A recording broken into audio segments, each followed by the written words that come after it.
नमस्कार, मी doctor Girish okay. सगळ्यात आधी मी मिनल खोत आणि त्यांचीच संस्था TICC या दोन्हीचं मनपूर्वक अभिनंदन करतो की त्यांनी ही लहान मुलांच्या नाटकाची स्पर्धा आयोजित केलेली आहे।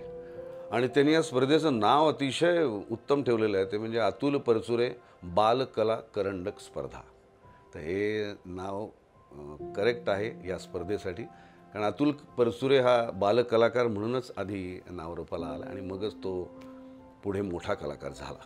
पहिली महत्त्वाची गोष्ट म्हणजे आजच्या काळात संपर्क तुटत चालला आहे माणसामधला, आणि मैदानी खेळ तर लुप्तच झालेले आहेत सगळे।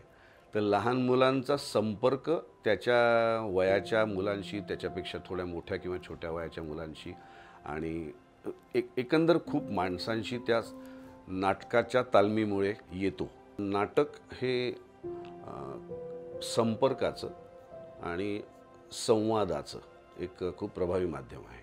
माझ्या वेळी मी केलं नाही याचं मला आज दुःख होतं, आणि अशी स्पर्धा जर मिनल खोत भरवत असतील तर त्या स्पर्धेत प्रत्येक पालकांनी आपल्या मुलीला त्या भाग घ्यायला लावला पाहिजे आणि खूप चांगला प्रतिसाद याला मिळाला पाहिजे।